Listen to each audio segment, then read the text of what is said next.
ঠিক আছে, শান্ত হইতে হবে, শান্ত হয়ে বসুন আর আমার কথা শুনুন আমার প্রিয় ভাইরা।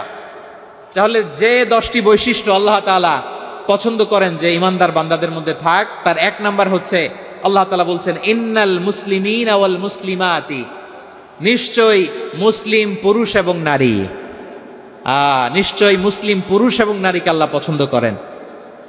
আমরা মুসলিম না সবাই এখানে? আওয়াজ করে বলেন আমরা মুসলিম কিনা? মুসলিমিন ওয়াল মুসলিমাত, মুসলিম পুরুষ এবং নারীকে আল্লাহ পছন্দ করেন। ইসলাম মানে হচ্ছে আত্মসমর্পণ করা, সারেন্ডার করা।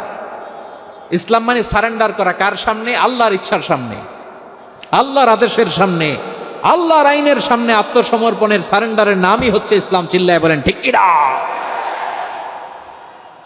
কেউ যখন নিজেকে মুসলিম বলে দাবি করে, তখন আল্লাহর কোনো বিধান আসলে, আল্লাহর কোনো আইন তার সামনে আসলে সেটা মানবো কি মানবো না এমন কথা বলার তার সুযোগ নাই, মানতেই তাকে হবে। আওয়াজ করে বলেন ঠিক কিনা?